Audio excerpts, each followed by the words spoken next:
Let's do something on this episode of the Kulturecast that we haven't done on a whole lot of episodes, which is be forced to talk about a Kevin Costner film. Because as we all know, Kevin Costner is a cool guy with a lot of cool opinions. And he also loves to make money. So I've heard. I just want to get this out in the open here before we go any further talking about the movie. I am going into this movie was not the biggest fan of Kevin Costner. And that has kind of been, I've talked about it a couple times on the show. We did The Postman a couple years ago. Maybe I believe you mean cinematic classic, The Postman. AFI gem. Yes. What isn't Will Patton in that movie? I was about to say another wasted performance of Will Patton's. Yeah. God.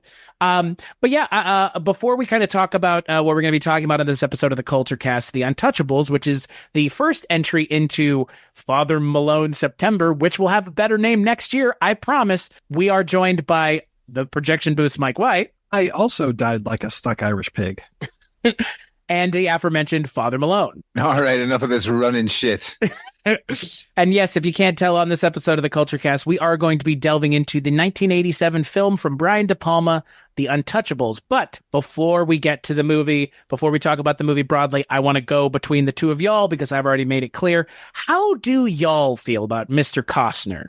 Before we go any further here, because I know that people seem to have opinions about Kevin Costner in one way or the other. And it doesn't, not that there doesn't seem to be any middle ground, but before we talk about The Untouchables broadly and specifically, I'm just curious, where do you guys come in on Kevin Costner as an actor? I like a lot of his work. I definitely like his earlier things, I believe, more than his later things.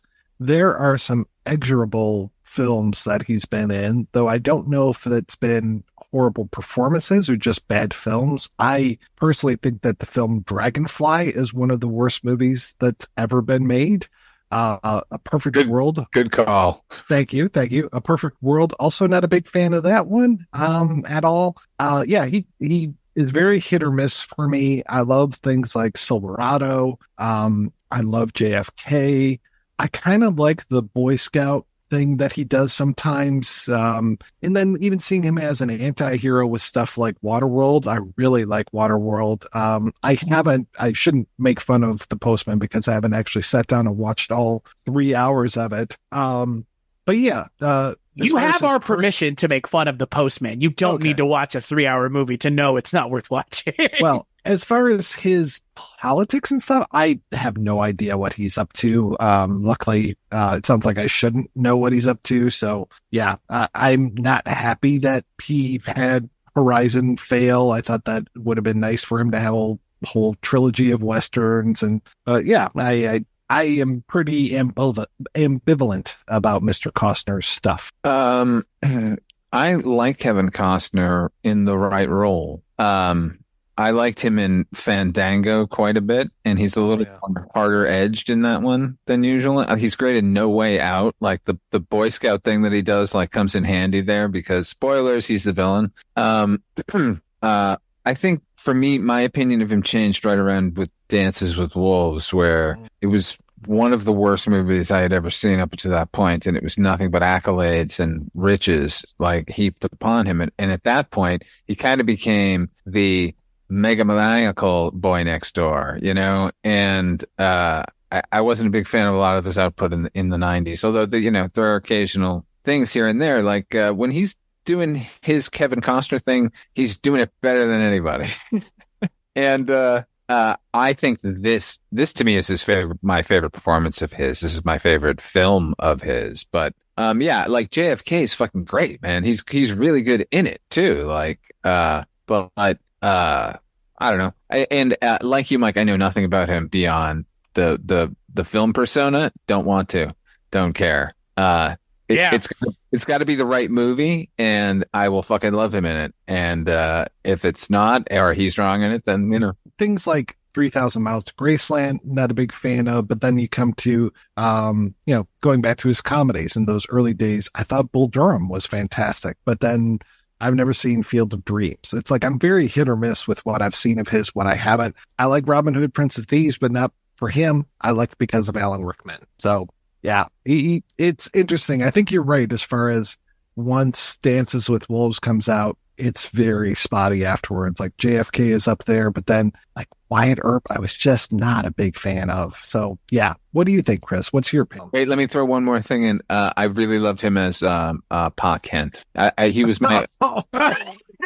This is a serious statement you're making. Yeah, no, I liked him. I liked him in that role. Oh. Whoa, that's the hottest take today, folks. Sizzling. I guess I like him in that part. Okay, he was okay. That movie's 1,000% garbage. Like, it's a movie I keep trying to rewatch, trying to crack the code, and the code is it's a fucking terrible movie. But the scene of him and young Kal-El as father and son, like he pulls my heartstrings in those scenes. So I can't say he's not good, but I know that movie's fucking putrid. Yeah, it's his philosophy. It's the character that I can't stand. It's not necessarily him, but like the character and the character's philosophy. He's just so 180 from Glenn Ford's philosophy as that same character, where it's like, you got a lot of powers. Yeah, you got to be very careful. But for him, it's just like, yeah, go ahead. Let me die just so your powers aren't shown. Oh, yeah. All the plotting was bullshit in that movie. Mm-hmm. The writers had no idea what they were doing with Superman. Like, it was not their guy. In terms of Costner, for me, I think the things that I have seen, y'all have already alluded to, Dances with Wolves. I have a bone to pick with that movie, not just because of the movie, but because it won the Oscar over Goodfellas, which I will, as much as I don't care about the Oscars, that might be the one time where I have a hard time taking the side of Dances with Wolves, which is, I saw it in middle school and I was bored out of my fucking mind, and I don't even understand what they showed it to us for, other than to just be like, we don't want to have to teach for 3 days, so here's a 3-hour long movie. Seen Waterworld, seen The Postman, seen 13 Days. That's the JFK McNamara. Blown away. What else do I have to say? Sorry. I don't like Kevin Costner because he, to me, always seems very disinterested and very just kind of aloof. And also, I will give him credit that he does have the Western look to him. He pulls that off really well. I mean, Wyatt Earp, the movie that came out, that again, whatever happened with that, I don't think we'll ever really know until someone says exactly what happened. But that, yeah, those 3 movies that are not coming out now, question mark? Who knows? At the time you're listening to this in the near future, when the world has been, glassed over by the heat death of our universe, maybe people have seen Chapter 2 and Chapter 3. But as of right now, I don't think that those movies are coming out in theaters. So they will not be only in theaters, as the trailers like to say. I don't know. Again, it's... For me, it's not that I like him or don't like him. The things that I've seen him in, I don't think he's been very good in. So maybe it's to what y'all are saying. He is good in the roles that he needs to be good in, or that seem to suit him. All of that to say, let's talk about The Untouchables. Paramount Pictures announces an extraordinary entertainment experience. The Untouchables. Kevin Costner is Eliot Ness. Robert De Niro is Al Capone. Sean Connery is Jimmy Malone.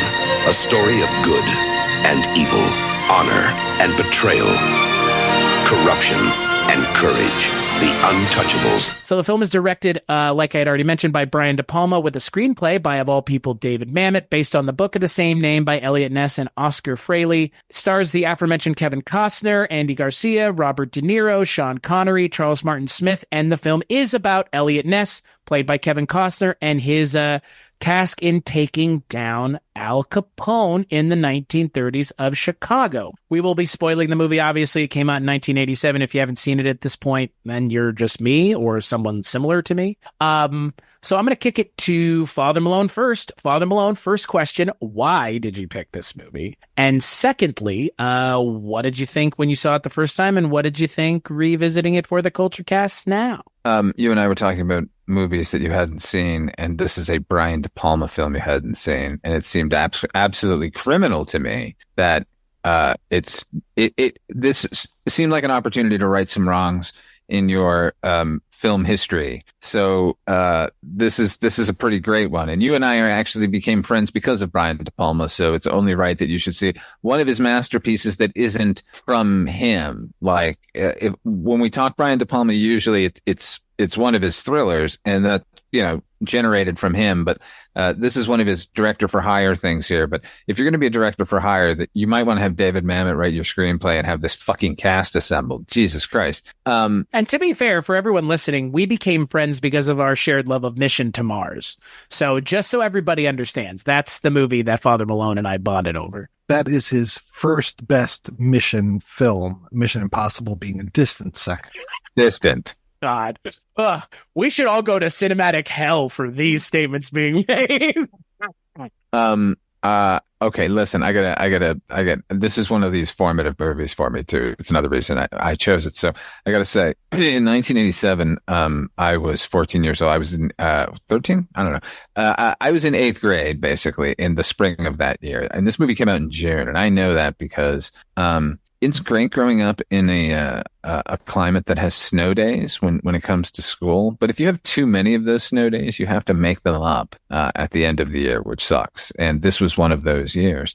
And it was a Friday morning in June, and I know we had at least 2 more weeks at school. And I was called to the office by the principal over the loudspeaker. So I thought I was in a lot of trouble. When I got there, my mother was sitting in the office, so I knew I was in a lot of trouble. And the principal said, Michael, we'll see you on Monday. And she led me out. And I said, what's going on? She said, well, you have a dentist appointment. I forgot to tell you. And then when we got out of the building, she said, oh, there's no dentist thing. The Untouchables started today. Oh, wow. Yeah. And then got me in the car. We went to this General Cinemas in Saugus, Massachusetts. It was a twin. And I watched the fucking Untouchables, man, and it was fucking awesome. It was everything I wanted a gangster movie to be, and then on top of everything, listen, everybody, I'm Father Malone. My surname is actually Wallace. There's a character named Oscar Wallace in this movie, played by Charles Martin Smith, and you could not make me prouder as a boy sitting in that movie theater that one of the Untouchables, ostensibly the untouchable who brings them down, is named Wallace. I still beam with pride about that. So on top of everything else, it's De Palma just being De Palma and freed up to be De Palma because he's not really worried about the story here. I mean, I know he did some rewrites on him. I think there was a writer's strike at the time, so he had to. Mamet couldn't come back or something like that. But it's just a fantastic filmmaking, and we'll get to everything else. My experience was very, very positive. However, the thing about the Wallace character is, many, many years later, I was a tour guide at the Haunted Museum here in Las Vegas, and I was leading a tour group. And, while in the Ed Gein room, I noticed one of them was Charles Martin Smith. And in the next room, I do sort of a presentation, but then allow everyone to sort of walk around and look at things. And I was able to pull him aside and tell him how fucking much he means to me because of that. And he was very, very nice about it. So anyway, that was my experience then, sort of, and now. And I rewatched it again last night, this morning, and I still fucking love it. I have some quibbles. I have some problems, but overall, I think this movie's a winner. And it's the De Palma film you forget's a De Palma film. Did your alliance change over the years to the Jim Malone character? What's that? Jim Malone. Did you drop Wallace and go to the Sean Connery character? No, but that's the other funny thing about it is now I'm a Malone, but was a Wallace, so it was weird. There you go. I was going to say you should have taken Charles Martin Smith aside and told him how much you love Never Cry Wolf, which is I did tell him about that, actually. I talked about that. Good. I talked about Terry the Toad. I specifically More American Graffiti, because his stuff is the best part of that movie. So yeah, no, I bent his ear for as long as I could for like the 5 minutes I was allowed. And he also directed one of the films that has gone on to spawn how many fucking films at this point? He was the original director of Air Bud, which was like one of the most profitable Canadian movies ever made. Yep. And it came out in 1997, and they're still making Air Bud movies as recently as a couple years ago. So there you go. Mike, same question to you. So I didn't program this month, so you really can't ask me the same question. Sorry. Same question, but different. Okay. So I saw this when I was 15 years old. I saw it at the Fairlane Theater, which was the UA Fairlane, United Artists Fairlane. I don't think that my folks saw it with me. I think they were either seeing something else or just shopping at the mall, because this was a mall theater. And yeah, I remember watching this all by myself, 15 years old, very inappropriate for a 15-year-old. Yeah, right off the bat with all of the violence. I remember getting the soundtrack on cassette for Christmas that year because I absolutely loved the Morricone score. And this was before I really knew who Ennio Morricone was. And yeah, I mean, God, I had that whole baseball speech memorized for a long time. And then even just the other day, I was like, okay, I think I can repeat this along with Robert De Niro. This was before I really fell in love with De Niro. I think I'd seen Taxi Driver a few times, probably many, many times by this time. Also good 15-year-old fare. And yeah, God, this cast just is incredible. I love it. I love the supporting cast. I love the faces, especially the gangsters. So many great faces in here. And then, yeah, this was before I knew anything about anything. And this is before I knew, like Battleship Potemkin. I'm watching the Odessa Steps sequence in film school 3-4 years later. And I'm just like, holy shit, it's the Untouchables. I love this movie, and I just watched it again on an airplane in February, and I was just gushing to myself how much I love it. So when you asked me to be on this, I was over the moon. I'm so excited to talk about this movie. So I never seen this before, and it's kind of I wouldn't say it's surprising. Again, my dislike of Kevin Costner, I feel like, is the partial reason why. And so, I mean, I'm not the biggest Kevin Costner fan, so that was the initial reason why I didn't see it. But I mean, obviously, there's a lot here that I would want to watch. I mean, the De Niro of it all, the Sean Connery of it all, Andy Garcia. I mean, this is the only movie where I like Andy Garcia, by the way. I am hardcore anti-Garcia, and this is the only one that I like.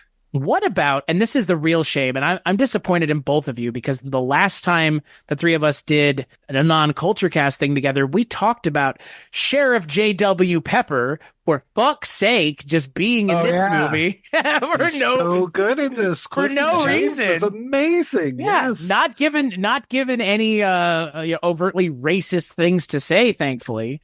But he's here as well. I enjoyed it. I think I would actually go as far as to say, like, I kind of wanted more of the movie. It just kind of ends.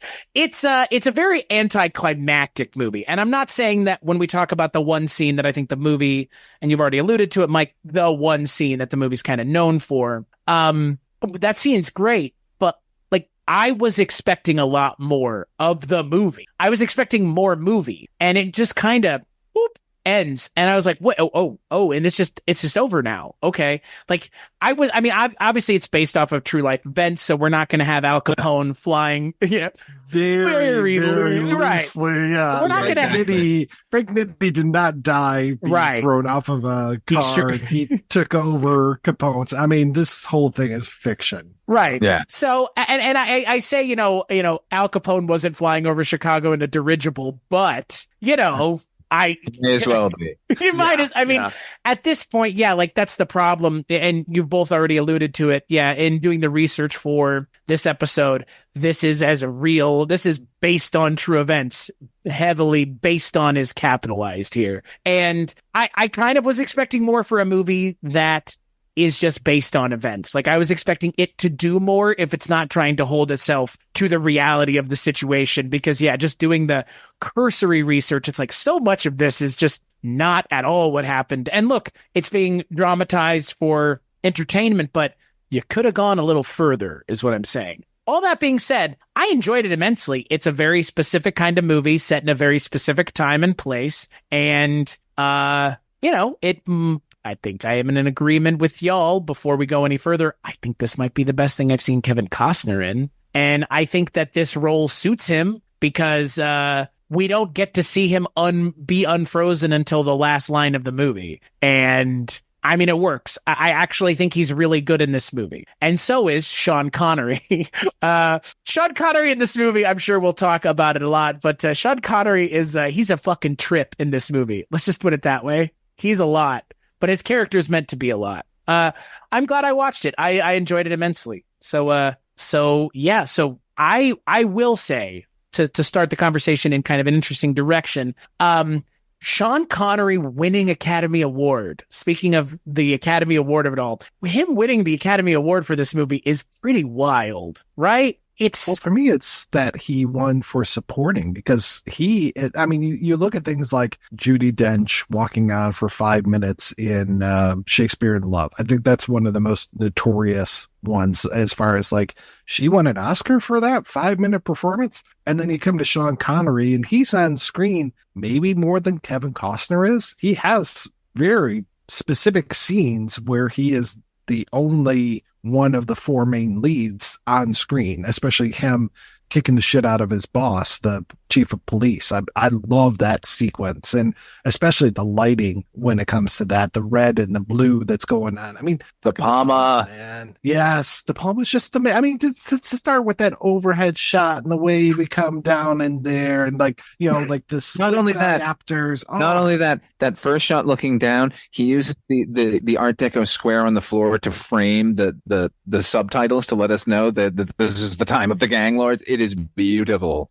Oh, yeah. And yeah, I think that Sean Connery really deserved the best actor Oscar for me when it comes to this. But yeah, I love his performance in this. And he's got the best lines. I mean, the whole thing about the Chicago way and making a blood oath and all that. I mean, these are so good. Like between him and Niro, they've got the movie sewn up when it comes to the dialogue. Sean Connery in this movie is amazing. And that to your point, that is exactly where I wanted to go with this is I don't know why it was a supporting actor. This is like the lead, like Kevin Costner's great, but like Sean Connery, when he's on screen, he just dominates the screen. And look, the last time we did a non-Kulturecast thing, we were talking about James Bond and we were off the heels of, Connery as Bond right then and there. Like, that was, we were seeing one actor taking over the role that this guy made famous. And there is a reason for that because Sean Connery, I don't know, everything I've ever seen him in, even things as,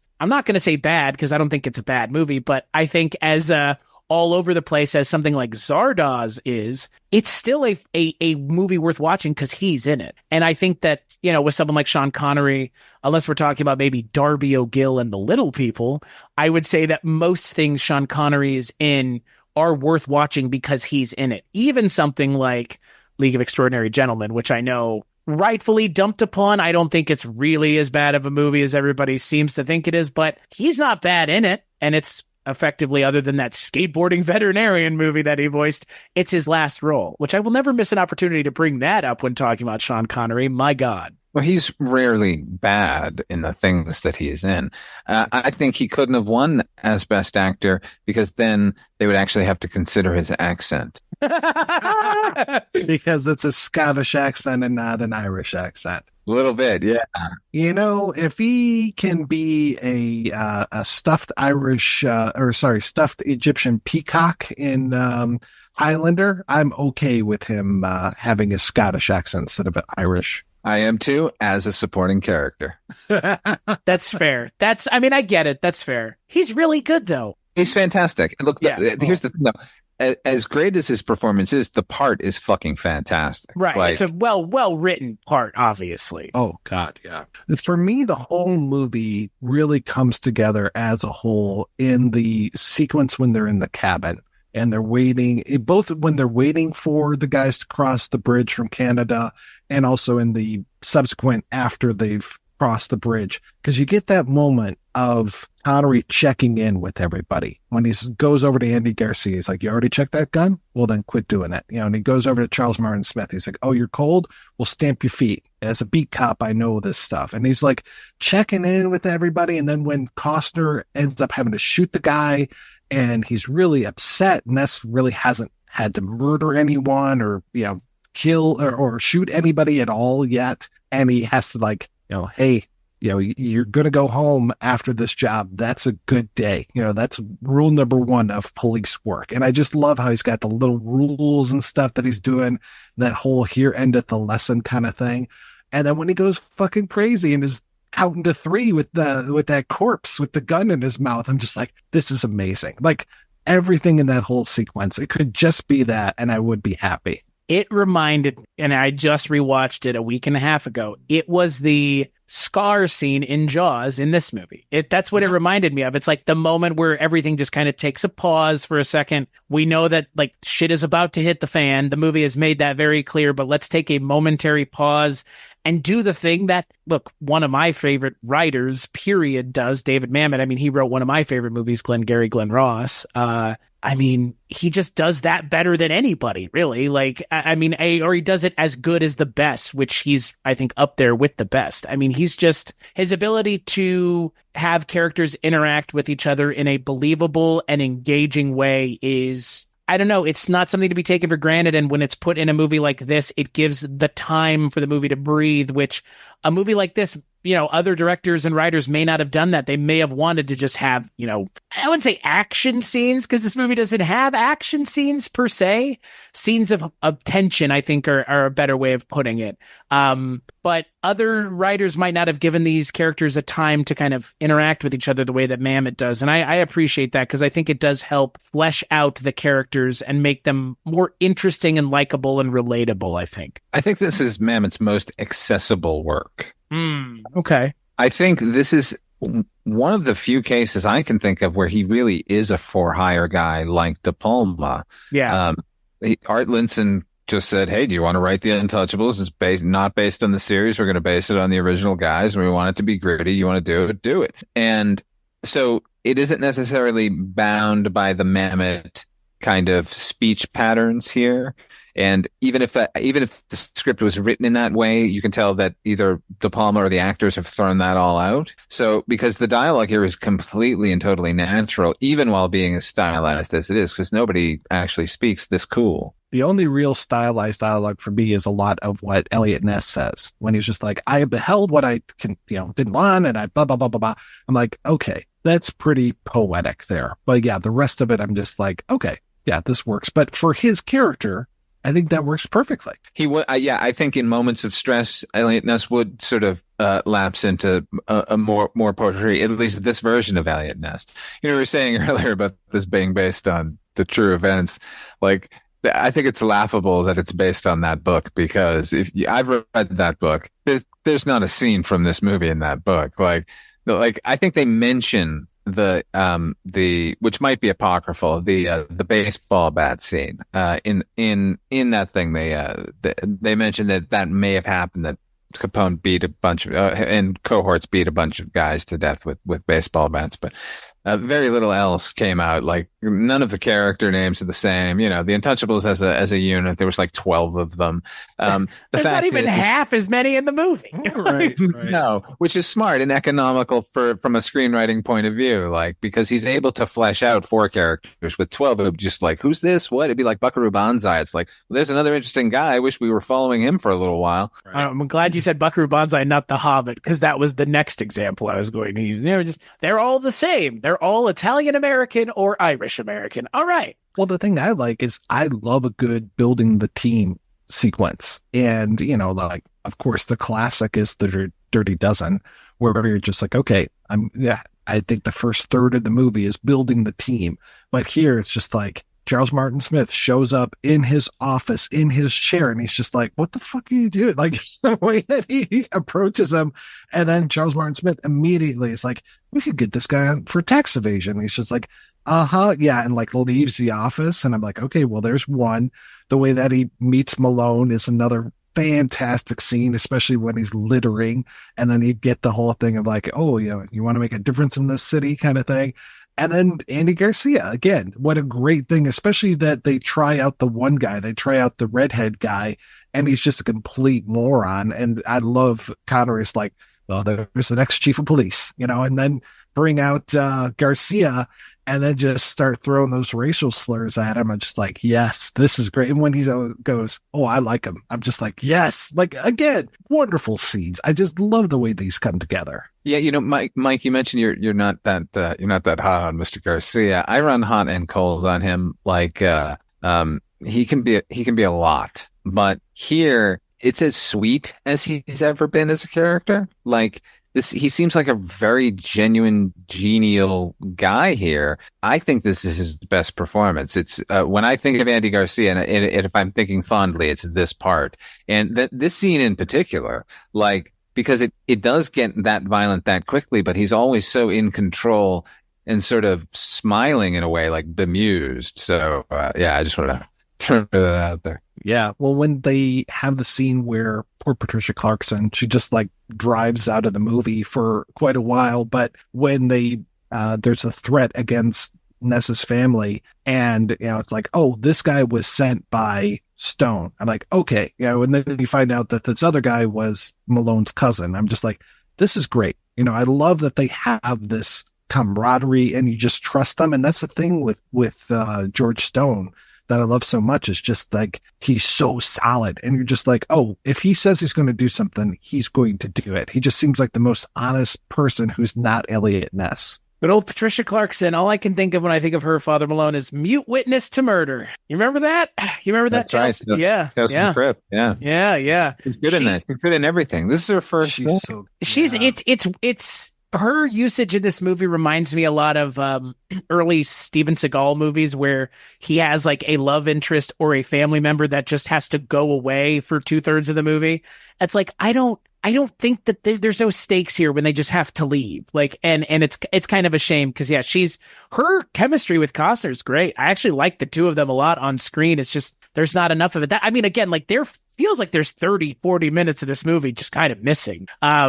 I mean, again, I can understand why they would want to keep it under 2 hours, but with something like this, with a story like this, I would say that you could watch this with Goodfellas as like a double feature in terms of like, again, just getting like a different flavor of this kind of movie, or this, again, a time and a place talking about similar things that Goodfellas is talking about, or at least on the face of it. But it does feel like there needs to be more movie here because like a lot of Patricia Clarkson and Kevin Costner just kind of isn't there. I think I speak for the three of us in saying I would like more Robert De Niro.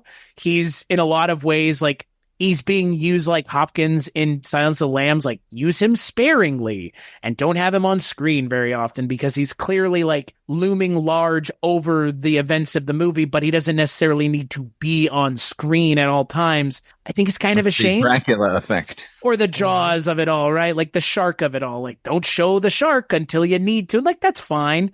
Yeah, but he's Beetlejuice. Yeah, I mean, he's so good, though. It's like, I want more of him, and I wanted more of him and Kevin Costner together, because that's the real thing you obviously want by the end of the movie, is you want more, even more just in the courtroom even. But, again, given how Al Capone actually went down rather ignominiously, I mean, I know that they can't make it more exciting than it was, but... The late, great Alphonse Capone, he was also railroaded by a New York federal judge. He's a great guy. I'm telling you, he's a good man. Didn't commit any crimes, tax evasion. Who doesn't like paying their taxes? Am I right? Chris, you know what? I want more from this movie as well, but that's just because I love the movie and want more of it. I don't think it's lacking in any way. Like the stuff with Patricia Clarkson, the Ness family, home family stuff, like all of that angelic kind of stuff, like leans so heavy into De Palma's sort of worst tendency, was just a sort of melodrama. And Patricia Clarkson is so fucking good that she manages to even that stuff out. Right. No, again, it's not. Maybe if we had any more of that, it was not going to do the movie any favors. Maybe I don't want you to think I don't like the movie. It's just I enjoy the movie enough to want more of it. That's never a bad thing. It's just, oh no, it's a problem to have. It's just, it is a problem to have. It's not a bad problem to have per se. Like I love this movie through and through, and that cabin sequence we've been talking about is fucking amazing. However, the stuff leading up to it, the Canadian Mounties sequence on the border, like that never happened historically. So why is it happening? Like I don't Who doesn't love a good Mountie chase? Am I right? I guess No, it and was like anticlimactic. It's so the action. That's why I said there are action scenes in this movie. There really aren't. Like all the stuff with the horses and stuff, I didn't care about any of that. Well, that scene comes alive to me when Stone gets shot and Wallace sort of like comes alive and starts blasting people and stuff, drinking whiskey from the fucking buckshot opened casks. Like that stuff's great. But I don't think I thought about it beforehand, but rewatching it now, I was like, why isn't this just at the docks, like somewhere, you know, like why isn't this in Chicago? Like I don't think we needed a respite from it, you know? No, it's a bizarre side tangent in a movie that takes place in Chicago until it doesn't, and then it really doesn't all of a sudden. Like I know Chicago's near Canada, right? Like it's a couple hour drive, right? Lie. You're closer to Canada and Detroit. You got to go all the way up through Wisconsin into Minnesota to get to Canada. Yeah, it's not that quick, I don't think. I'll have to Google map it, and then also backdate it for the period accurate cars as well. Thank you for doing the research, Mike. Thank you. Yeah, no problem. But my favorite part of that scene, apart from what I've already mentioned, and then also, find him alone when Charles Martin Smith becomes the badass, which I fucking love. But I love Brad Sullivan. I love Georgie with his big fur coat and everything, and I just love when he freaks out after Malone puts that bullet through that corpse's head. I just love that. I just wish it had taken place within city limits. Well, and the thing I never really picked up on was when he says something like Malone, when he comes in, he goes, you can clean himself up later. And I'm like, oh, okay. So you know that he just shit himself. Yeah. Because he was so scared. I picked up a lot more dialogue this time, and the dialogue just sings throughout so much of this. And I'll tell you another thing that I love is Billy Drago. I've never seen Billy Drago better than in this movie. He is just the personification of evil. And I love that he just eggs Ness on at the end. That's fucking crazy. I love it. Yeah, the angel of death all in white. Frank Nitti, the Capone's enforcer, like so much scarier than the actual guy if you put them side by side, let me tell you. But I agree. I love Billy Drago, but he's never been better than here because he's so restrained. But when he speaks, it's something to listen to. The other sort of performance here that I just adore because I adore the man is the alderman character played by Mr. Del Close, who comes in to bribe them. He's got the credit line. He's got the title line. Like, what you guys are untouchable. Is that it? Del Close, for those of you who don't know, basically created modern improvisation comedy back at Second City there in Chicago, and was a Chicago fixture. He was in The Blob. He's the priest in the Blob movie. Unfortunately, because he's such a great improv guy, like all of his work is sort of in the ether because you perform it and it's gone. But I would recommend everyone go check out. He's got an album called How to Speak Hip from like 1964. If you go pick that up, you will enjoy it. Anyway, that whole scene is great, by the way. That's all. Looks like it would take you 10 hours to drive from Chicago to Grand Portage, which looks like it's the closest. It would probably actually be shorter for you to drive to Detroit and go through Windsor. Well, they fly there. Yeah, they fly there in the movie. They fly there in the movie, which is even more airplane scene. Yeah, which is even more excessive. Frankly, all of a sudden it becomes Indiana Jones. Yeah, I can't pull up flying. Flights. Let's see. Probably no flights up to Grand Portage. About 5 hours. For $414. That's not bad. That's so bizarre to set it in Canada. It just said I don't understand the purpose other than they just wanted to film them on horses, which is fine. But I mean, do Treasury agents have the jurisdiction to go to the Canadian border? Like he's centered in Illinois, like right. Well, he is a federal agent as opposed to a state agent. But right. Yeah, I agree. I have no problems with that, especially because coming from Detroit, I mean, we had the river here, and that's where all the booze came from, right into the hands of the Purple Gang. What? Oh, what's Purple what's his Gang. name? The They fucking were- Irish that Bugs Moran, is that him? I can't remember, but yeah, it was a big Jewish gang here in Detroit, the Purple Gang. If you listen to the lyrics of, and this is how I found out about them, listening to the lyrics of Jailhouse Rock, and they talk about the whole rhythm section was the Purple Gang. Oh yeah, Yes. I'm thinking of the Purple Flower Gang in Chicago. That was Okay. Yeah. Man, how brutal is that when that little girl, hey, mister, you forgot your briefcase. Oh, mister. dear God. Where's What a way where's to Eric? start a movie. Where's Erica Schultz and her book on dead kids when you need her, huh? Kids getting blown up in the first 5 minutes of the movie. Dear Jesus Christ. You know what? I will say, to my mother's credit, when we were watching that, when I was seeing this movie for the first time and they blew up the kids, she went, "Oh, come on. Like, you have to blow up a child to get our attention? Like, we know the stakes, Do I have your attention now?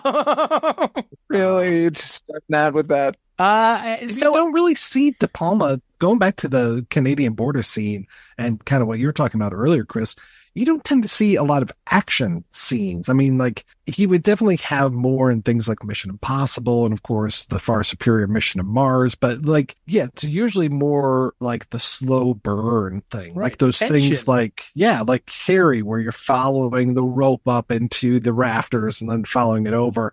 And you get stuff like that here with the step sequence Right. in the train station. But yeah, like, it was very unusual for me to see, these four guys on horseback riding, hell bent for leather, coming up to these trucks and stuff. I was like, this doesn't feel De Palma, but I was there for it. Well, he did do Mission Impossible, so he does have the action bug, but it's not. This isn't that movie. I mean, this is a and is gangster movie. the first Mission Impossible movie an action movie anyways? It ends with a fucking helicopter chase in a That's- subway tunnel. Yes, it's an action That movie. part is for sure. But like the biggest But the biggest fucking elevator shit and then the but running. the biggest I would say and the the- biggest set piece in Mission Impossible is not an action scene. It's the it's the tension. Yes, because Yeah. that's Yeah. drama. That's I just what he but does I think that is the one spot that this movie may have needed someone a little less like De Palma would have been if you wanted to lean into the action of it more. I mean, because here's the thing.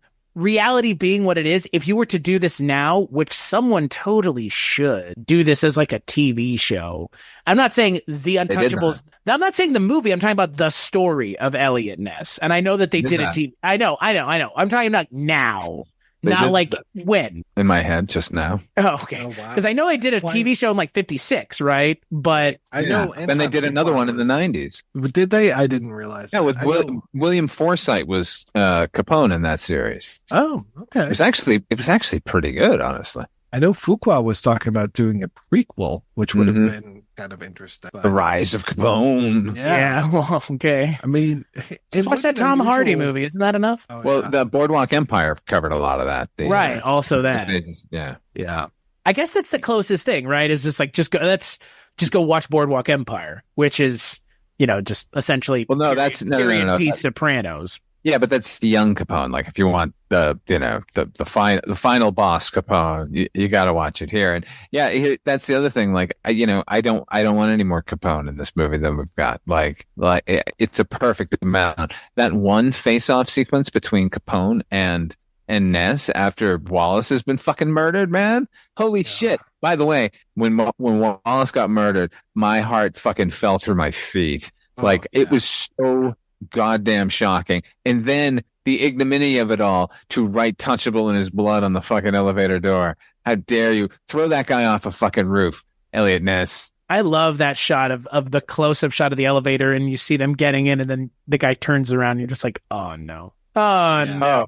Well, and then he kind of moves his gun right at the very last second. I'm just like, did he actually shoot him? And like gives you like a little pause where you're like, what's happening in that elevator? And then when they find out that he's in the elevator, oh my God, we have to get to the elevator. And when those doors open, and not only does he write touchable in his blood, but then he fucking hangs the poor guy from the top of the elevator. I'm like, how much time did you have here, Frank? After shooting him through the eye on top of everything else. Oh, yeah. Which again, I think that's another Potemkin reference, because that was the woman on the stairs who gets her eye cut out or bashed in from the soldiers coming down. What's funny is, so this movie came out in '87. By then, they'd already seen Brazil, which also has a Potemkin homage. And in my mind, I was like, damn it, they've ripped off Brazil. So funny. It's so funny when you think that stuff, because yeah, I've been in similar situations where you're just like, oh, that's totally rip off of this other thing, only to find that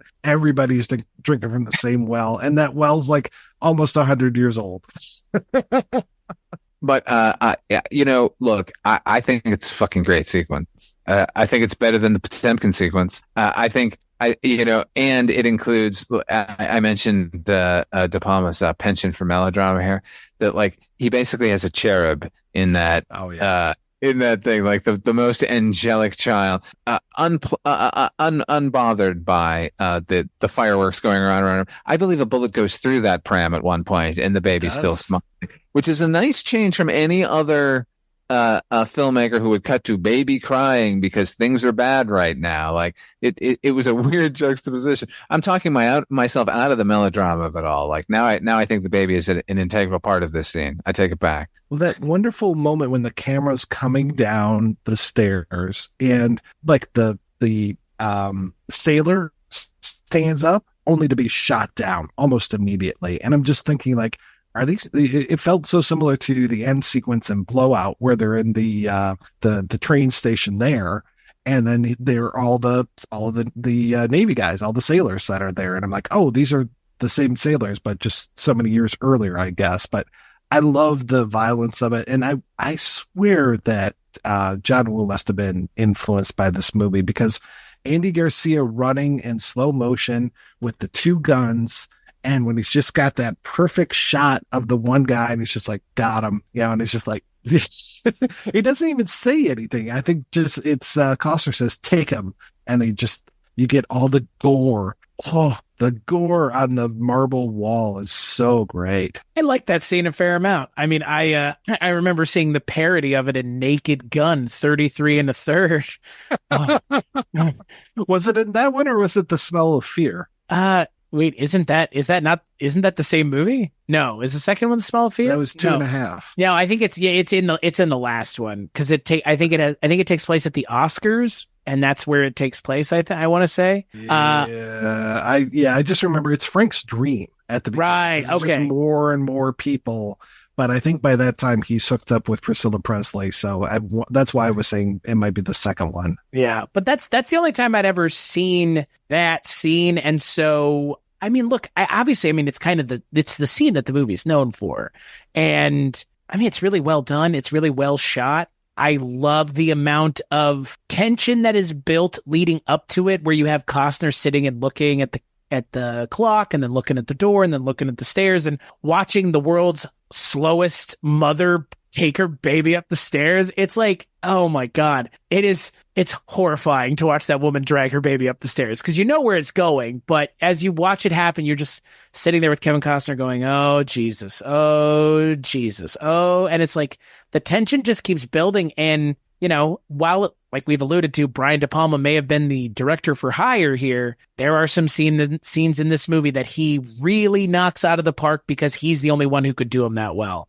And that is one of the scenes. And that the scene alone has probably been dissected a million, bajillion, gazillion times in film school, and will continue to be in perpetuum. So, oh yeah, I mentioned that Mamet wrote the script and De Palma didn't really, but that as soon as they said you're going to be doing this gangster movie, I know we're going to have a scene in a train station. It's going to be the Potemkin sequence. Like, put that in there, David. I need the finale to be this. I mean, Chris, you say that's the sequence that the movie's known for, but for me, for all those years, it was just that baseball sequence. Just that going around because you get the beautiful De Palma camera work going around the table, especially when it's the four guys right before they have their picture taken, and you're just whipping around that. But to have this big circular table with all of these gangsters at it, and just the way that they keep parroting what he's saying, just like, oh yeah, deep, yeah, just like so many business meetings that I've been at, and I just wish that I could be Al Capone in one of them. I mean, that's probably the second best scene in the movie. And then the third best scene would be anytime Sean Connery does that accent, because the accent. It's so fantastic. Absolutely. The baseball scene, I think that is the most iconic sequence from the movie. At least it certainly was at the time. It's the one that they parodied on Saturday Night Live, which at the time, like there was a Supreme Court justice situation where I think it was Robert Bork. Was that his name? Like, yeah. Like he just would not give up the idea. Like he was never going to get the nomination. But he kept persisting. So they had a sketch with Phil Hartman as Ronald Reagan and John Lovitz as Bork. And he's like, it's the same sequence, but then as Ronald Reagan, like, beats him with a bat. So, it's a great sequence.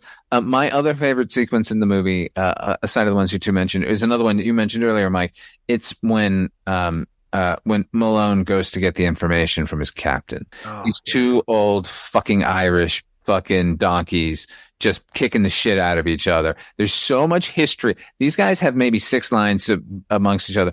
That character in particular is fucking great. The captain character, like, look at you with your soft clothes. You know, like, he is great. Where are you going? The circus? I love that guy. I love that whole sequence. I love how brutal the fucking fight is. I love how sharp the goddamn dialogue is. I love those two actors going at it. It might be my favorite scene in the whole movie, honestly. Yeah, this dialogue is just so good. And yeah, that's what makes that baseball scene for me, is the lead up. I mean, the violence it's very what Tarantino would do, especially in things like, I know he didn't direct this, but in the script for Natural Born Killers, like where you've got, the Mickey Knox joke and telling the joke. And that's such a Tarantino thing, where you're telling a joke and then the punchline leads to violence.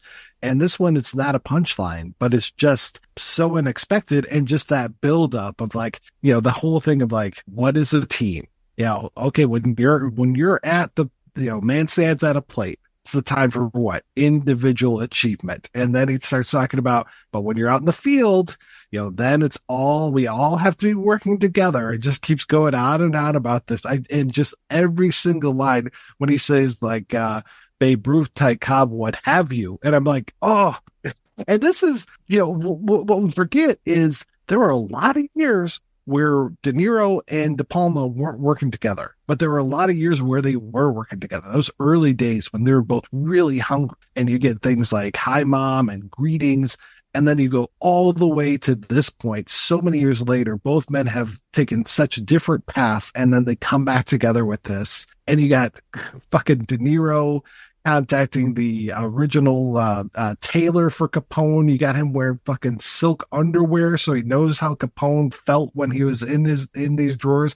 You got him having his hairline moved back by plucking out every single, not shaved. They didn't shave it. They plucked out those fucking hairs so that he could get that hairline back. I know he was already famous for gaining and losing weight, and especially things like Raging Bull, but this transformation of his character without that mole on his face, sometimes I forget who this guy is. Yeah, 1,000%. Okay, so he was always the first choice, but I saw an interview with Bob Hoskins. Oh, I love this story. Yeah, and so De Palma calls him and says, hey, listen, we're doing the Untouchables. We have Robert De Niro as Al Capone, but he might not be able to do it because of scheduling. Would you be my Al Capone if he doesn't do it? And Bob Hoskins is like, yeah, I'll come be fucking Al Capone. That sounds great. Thank you. So then obviously it doesn't happen. And Hoskins says, like, he reads about it in the paper that they've gone ahead with it, and he doesn't think more of it. And then a check arrives for $200,000 from, Universal, I guess, produced this movie. And it was like a pay or play thing that he never signed a contract or anything, but because he was loyal and would have stepped in and made that agreement, De Palma paid him. And he sends a note back saying, thank you for the check. If there are any other movies you don't want me to do, let me know. Pretty amazing. The list of people that turned down the Eliot Ness role is also pretty crazy. Last year's August Focus, Mickey Rourke turned the role down, which is interesting. Good. Yeah.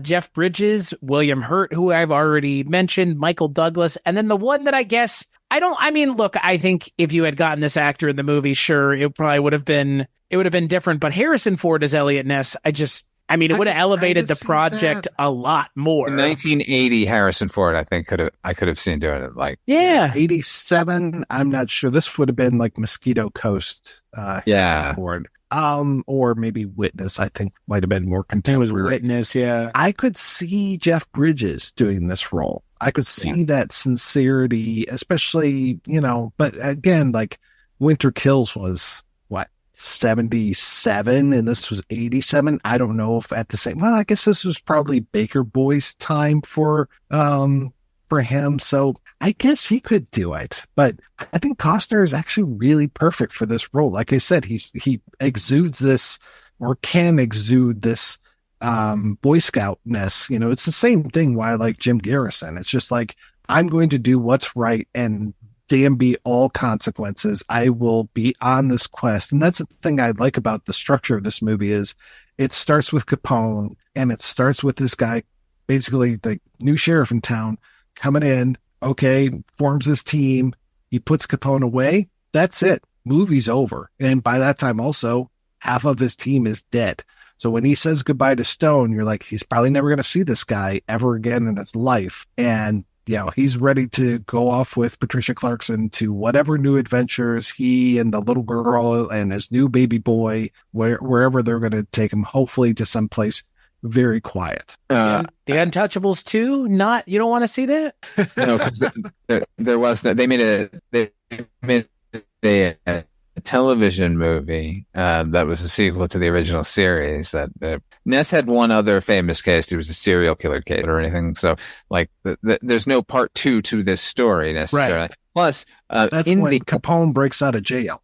Yeah, he swims across the channel, Cape Fear style. Yeah. He latches onto the underside of a boat and just holds his breath for 2 hours as he crosses from Alcatraz. Yeah, in the end, the character of Wallace is based on an IRS agent named Frank Wilson. So really, in the end, the Untouchables did nothing. The IRS is the one who stepped in and took down Al Capone. So we don't need more of that, Chris. How dare you? But here's my one other thing. One other sort of like slightly personal connection to this movie. This is around 1993 or 4. And I was living in LA at the time and my mother was living in Las Vegas and I had visited. So I was driving back from Las Vegas to Los Angeles and I arrived there at about 3 a.m. and I lived in Santa Monica at the time. I got off the freeway and I was at a gas. So I went to a 76 station and I'm listening to the Untouchables soundtrack, right? The cassette of it. The opening theme and the opening credits for this movie are so fucking phenomenal. It's one of my favorites of all time. So I'm listening to that theme, pulling up to the gas pump. There's one other car at the gas station, and I look over, and it's Don Harvey. Don Harvey plays the cop who's in the car with Ness in the opening scene. It's good to have a family. Oh, wow. Yeah, it is, sir. That guy. So he's just standing there pumping gas. And I'm sitting in my car, like blaring the Untouchables soundtrack. And like, he looks over like, what the fuck is happening right now? And so like, I turned the car off and I went sort of talk to him. He's like, are you, what? I said, I'm as mystified as you. I had no idea you were going to be here when I pulled up listening to the Untouchables soundtrack. And then we talked about Brian De Palma for like 20 minutes. So anyway, that story of Eliot Ness and the Cleveland Torso murder was turned into a comic book, graphic novel. It's pretty good by Brian Michael Bendis, aptly named Torso. So, and they've tried to make it into a movie for like as long as it's been in publication, which is like 1998. So sounds like a perfect Kevin Walker, David Fincher joint. Yeah, right. I was going to say that you mentioned the Boy Scoutness of it all. When I think of actors playing Boy Scouts, I think of Jake Gyllenhaal playing the movie version of Robert Graysmith, which similarly to this movie, not like the real person at all in a lot of ways. I think of that like ability of Jake Gyllenhaal to play a Boy Scout in that movie the same way Kevin Costner does in this movie. And I think that is a a well that I am not necessarily super into, but when actors do it really well, it works in the movies that they're doing it in. But I think it works kind of when juxtaposed against other things, like in Zodiac and like in this movie, because we have, like we've already talked about, great supporting actors and supporting characters surrounding this kind of, I wouldn't say one note character, but very, he is this way and he is this way and he is this way. He's incorruptible, as it were. And that's a big part of the character and the person. So you guys really are untouchable. oh, Jesus. Well, that's the thing, like the triumph here at the end of this movie is he's become as bad as everybody else. He not only throws an unarmed man off of a roof, he then blackmails a judge. Or effectively tells him, "I'm going to fucking rat you out as one of the people on this list if you don't fucking do what I tell you to do." So he's just as bad as everything else in the movie, Yeah. But that's the Chicago way, It's the only way to get things done. He beheld what he, whatever that line He became is. what he beheld. Yeah. Oh, one more thing. So I was just effing around on Twitter, as I usually do, and somebody had posted the shot of Caruso being Pagliacci and the split diopter that is going on in that shot, because you get a nice, real good split diopter in the church scene with Malone and Ness. But here you've got Caruso on the other side of the screen, and you've got Capone in the background, and that the Palma zooms in on a split diopter shot, and they have to eventually remove the diopter as they continue to zoom in on De Niro. Fucking crazy. Beautiful. I love you, Brian De Palma. When you are in peak form, you are one of the best. Is this his last best movie? Oh, no. Is this his what? Last best movie. 87? Oh, well, I like Mission Impossible, actually. I really love Mission Impossible. And Carlito's Way came after this, too, so I take them back, yeah. After this, he does Casualties of War. Then he has that major misstep with Bonfire. Then coming back with Raising Cain, which I didn't like the first time I saw it, but now I've grown to actually love the movie. Misstep of Bonfire of the Vanities? Well, how dare you? Oh, I know. Everybody loves that. I think, for me, he lost his way after Snake Eyes. I know you're a huge Mission to Mars fan, Father Malone, but I think that was the first big misstep, because after that, it's Femme Fatale, The Black Dahlia, which I just absolutely hated. Redacted. I hated it too. Equally hated Redacted. I don't know if I've seen Domino. I have not seen. That's currently rocking a 4.5 stars on. I got to watch Femme Fatale again. I saw it the one time when it came out, and I kind of liked it, but I wasn't wowed by it. Weird, like mini city thing that's going. Yeah, it was strange. It didn't connect. I haven't seen. I saw Mission to Mars in theaters. My parents took us to see it for whatever reason. I was so excited. A new Brian De Palma movie, and it's a science fiction film. This is going to be fucking great. I want to rewatch it. I don't remember it at all. I just remember there being like a giant face, and like I don't need to. Okay. Yeah. I mean, I don't know. I don't know. According to the internet, we don't like a lot of things, so maybe your opinion is wrong. There was an interesting... we don't like things like that, There's a book about De Palma. I want to say it's called Double De Palma. And the author of that gives a really good reading of Mission to Mars, where he starts to compare the three main characters of Gary Sinise, Tim Robbins, and Don Cheadle. I believe Don Cheadle. What a fucking lineup, by the way. Now I want to rewatch it again.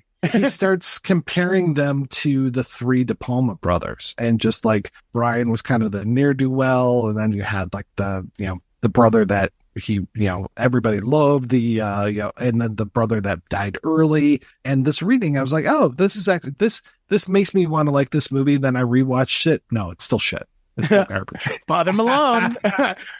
Father Malone, you're going to end up watching it and you're going to text me and be like, it was shit. It was still shit. Yeah. I don't know what I was doing.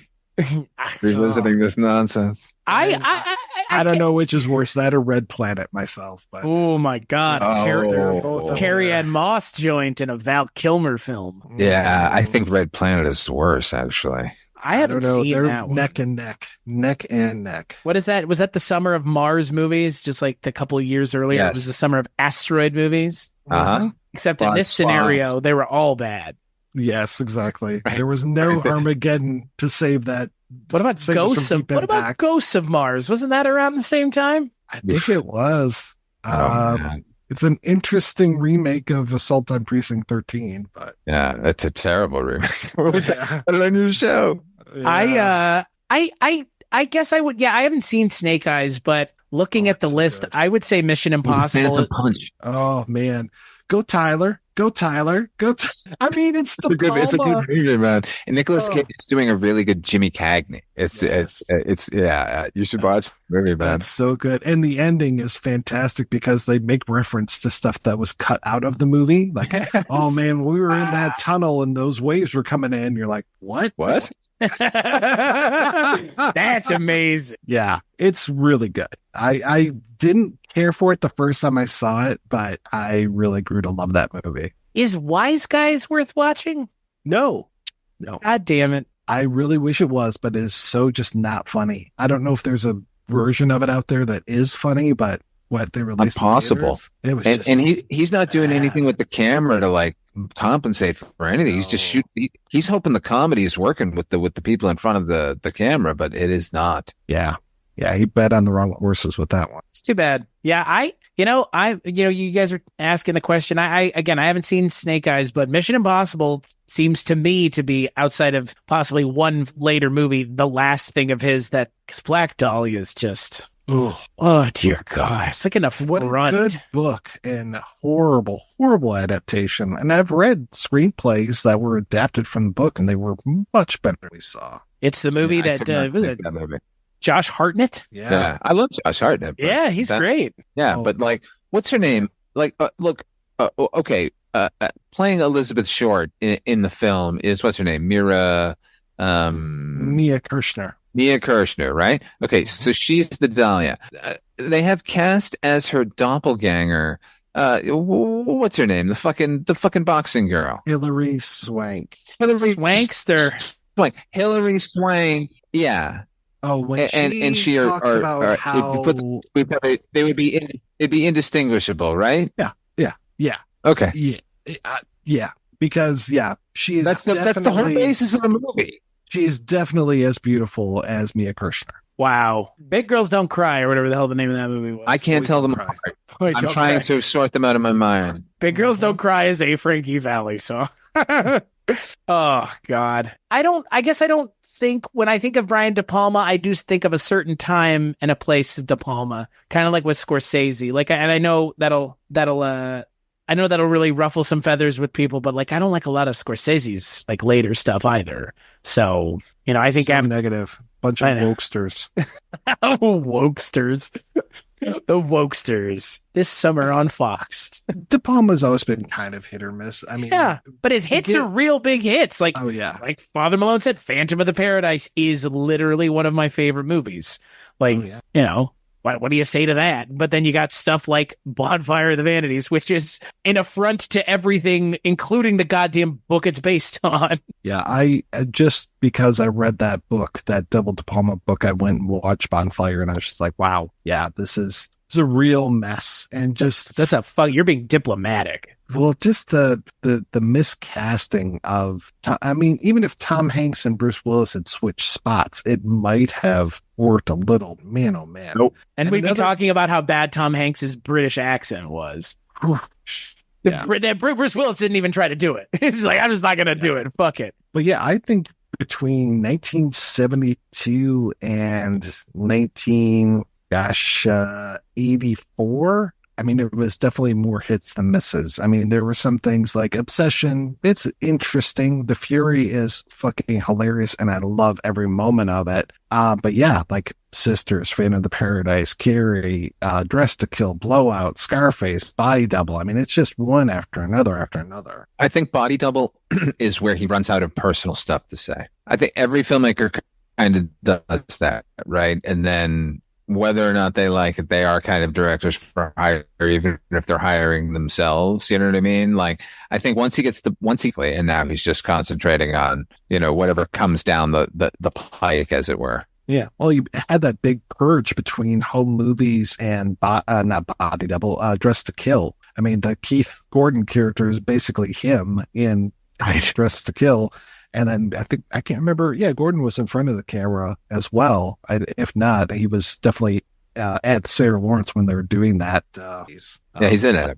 Yeah, okay, thank you. It's been a while. Because that's an interesting one. It's so small compared to those other films that he was doing, and it makes sense because it was for a class. But as a class project, it's fucking amazing. Yeah, well, and that's a situation where when he De Palma called all of his famous movie Brad friends and said, "Give me $1,000 making a movie," and they all were like, "Okay, sure." Yeah, It's wild. yeah, he's a fascinating guy. And if you guys haven't seen the No Bomb Back, I think it is, documentary about De Palma, so good. Where he It's amazing. sits and talks for an hour and a half, and you're like, please tell me more. Yeah, there's not enough about Phantom of the Paradise in that documentary. No. That's my only criticism. It's sort of briefly mentioned as sort of like one of the stepping stones to his greater work, and I'm just like, I'll take a documentary about that. I mean, I know you just go get the disc and it's all on there, but I'm just saying, like, Stepping Stone. it's a monumental film. Stepping Stone. Yeah. Kinda. I'll give you Stepping Stone. Exactly. Yeah. Phantom of the Fillmore. Yeah, I did mention the score. I just want to shout it out again. It's one of my favorite Morricone scores. I think this is sort of my first introduction. I think I've obviously, you couldn't get away from the good, the bad, and the ugly theme. It's always been everywhere and reused and used and used. So I was familiar with his work, but this is the first time I feel like I connected with Ennio Morricone. And I feel like where the work really his work reflected what I was seeing on screen, rather than on occasion, Morricone just feels like, here's a score for your movie. And this felt a little more integral. Yeah. Well, I was saying before we started recording that he was actually recycling himself, and I think it's the Ballad of Hank McCain or something. I was trying my best to find what it was, and it's interesting because it's just that like da-da-da, da-da, da-da-da, and I'm like, okay, that works, but it works so well in this context, and I think the whole thing just fits together so perfectly.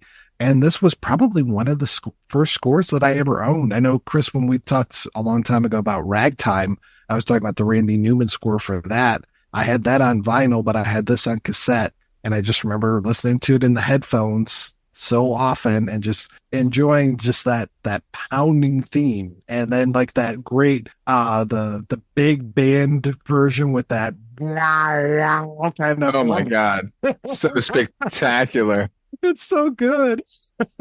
Let's exactly how opulent Capone has it. That one blast of that horn. Say Ragtime. Holy shit. That's like an echo from another time. I don't even remember Ragtime at all anymore. My God. Oh, I did so much research for that episode. What was that? 2023 maybe? Like, God, even like a year ago? God.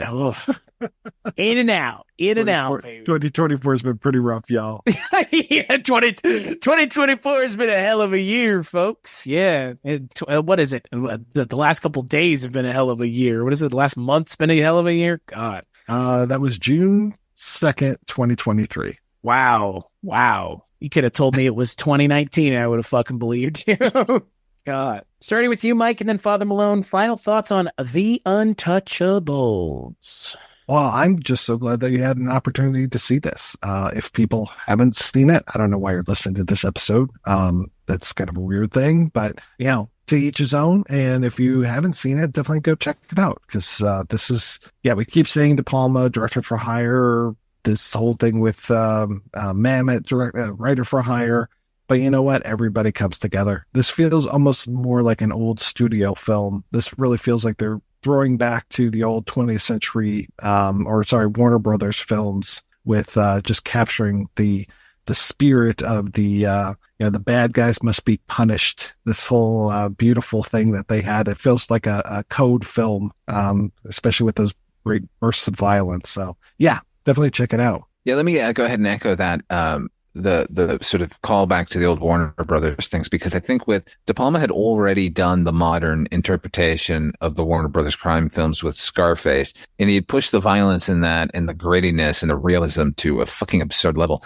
And here he gets to actually make one of the old Warner Brothers gangster movies.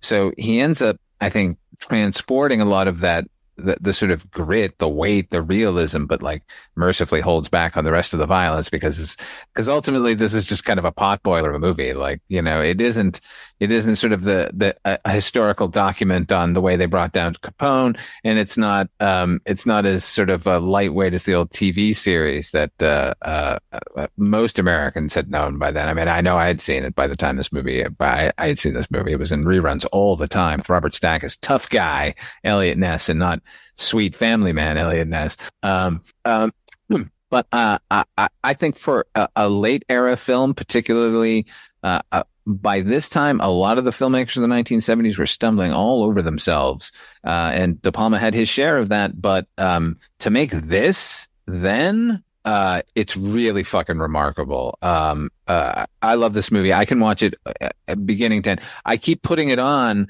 over the past week just to like watch one scene, like, oh, let me remind myself. And then I watched the whole fucking movie. I watched it like 3 times in the past 2 days. Anyway, that's my thoughts. Those are my thoughts on the Untouchables. Yeah, I'm gonna echo everything that y'all have said. I enjoyed it immensely. In terms of it being a Brian De Palma movie from the 80s, you just said it pretty succinctly, Father Malone. Other directors of his caliber were doing a lot worse in the 80s than this, and this is not even bad. This is quite good, in fact. Yeah, and I enjoyed it. I think it's an interesting entry into De Palma's filmography, into De Niro's filmography. It's a Kevin Costner movie that I don't run away from at the first mention of it, though I have yet to see JFK, and I await the opportunity to see that at some point in the future. But I enjoyed it immensely. And yeah, the Sean Connery of it all probably put it over the top for me even, because who doesn't love Sean Connery? As someone who was raised on seeing a lot of Indiana Jones and the Last Crusade over and over and over and over again, because that was my parents' favorite Indiana Jones and still is, I am someone who is a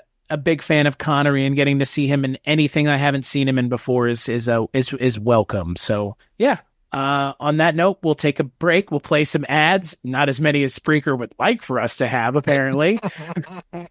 You fucking assholes. Hey, let's do that thing like The Simpsons did on Fox. Fuck Spreaker, everybody, because Spreaker is now injecting more ads into this content than we know what to do with. But we'll be playing our own ads. We'll take a break. We'll play a preview for the next Kulturecast.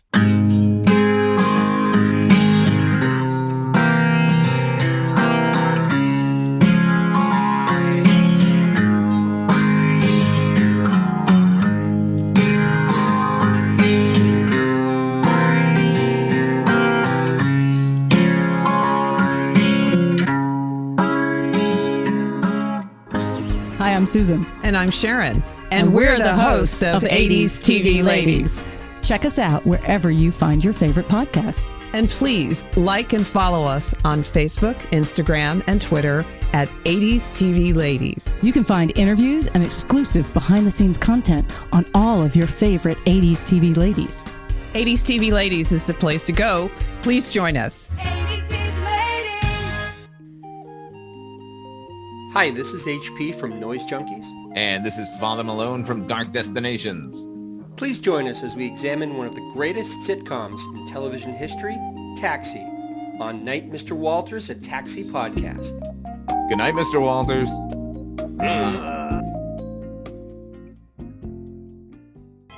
Good evening, and welcome to Night Gallery. Thank you, Rod. And I want to welcome everyone to Midnight Viewing, where once a month we talk all about your follow-up to The Twilight Zone, Rod Serling's Night Gallery. They say it's Rod Serling's Night Gallery, and it isn't really Rod Serling's Night Gallery. It's somebody else's. Oh, we know. We talk about it a lot. Your curators at Midnight Viewing are the projection booth's Mike White. What can happen to human beings when trust is wiped out by suspicion? And Kulturecast's Chris Stachiw. Small boy encased in a crystal ball. And I'm Father Malone. The kind of thing that usually infests nightmares. Join us monthly at Midnight Viewing, the Night Gallery podcast at weirdingwaymedia.com. Doesn't remotely belong to me. I have no proprietary interest in that at all.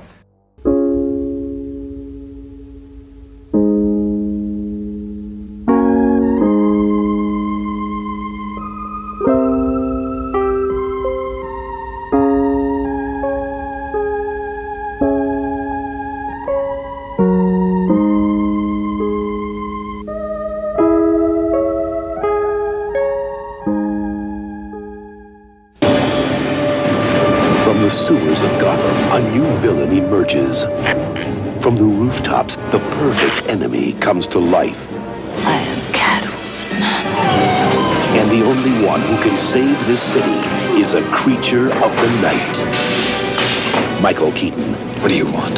Danny DeVito. You don't really think you'll win, do you? Michelle Pfeiffer.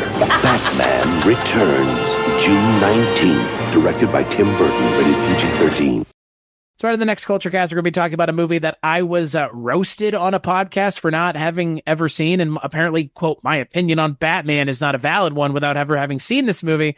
On the next episode of the Culture Cast, I'm finally watching Batman Returns for the first time. You were right to be roasted.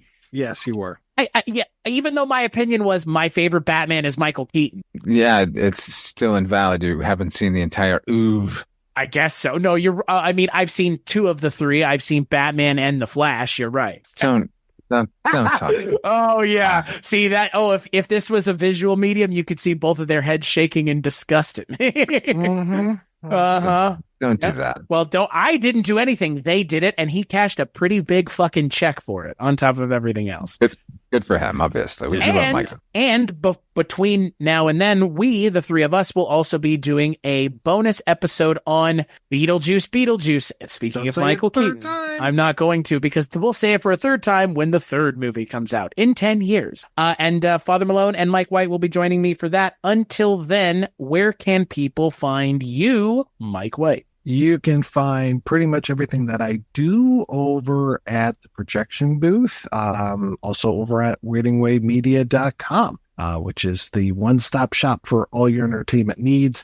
Though, if you want to hear Chris and I talk about James Bond with a third person, little guy named Richard Haddam for Richard Haddam's Paranormal Bookshelf. That is available on our respective Patreons over at patreon.com/projection booth or patreon.com/culturecast. And he is a little guy because he's like, what, 5'4", 5'2"? Doesn't he like sit on your shoulder like a parrot? Yeah, it's more like 2 feet 1 inch. So it's like Nelson De La Rosa. He looks up to that guy. He's actually just 2 prairie dogs in a trench coat. Father Malone, what about you? For refrigerators. Yeah. Where can people find you? I'm also at Weirding Way Media. Check out Midnight Viewing. It's on Mondays and Fridays. Mondays is a weekly wrap-up show, and Fridays alternates between Tales from the Dark Side and anthology movies of many different varieties.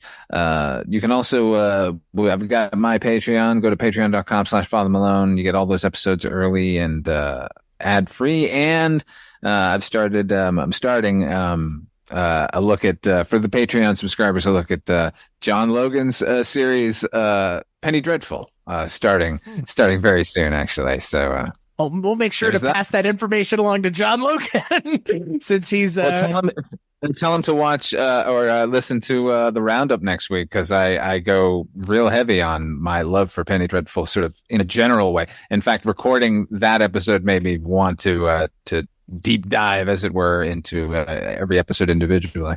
And you know what they say, in light of Alien Romulus coming out, I think I'm a bigger defender of Alien Covenant than I was before I saw that movie. So yeah, it's okay. As for me, you can find me at weirdingwaymedia.com as well, where all the things that I work on are when they're posted. This show has been all over the place in the last month and a half due to all sorts of fun things in my personal life, which I won't delve too far into because that's none of your goddamn business. So as someone who makes content for a living, sometimes I don't get to do it as much and as often as I like, but I being given the opportunity to do this still. Weirding Way Media is where you can go for the foreseeable future to find all that stuff. So yeah. As for this show, culturecast.com, patreon.com/culturecast, $10 level, rank it on Bond. Mike already mentioned it. Father Malone, thank you so much for helping program the month, or just programming it in its entirety, which is what you did. And Mike for joining us to talk about the Untouchables. So there you go. And as always, we'll catch you on the next episode.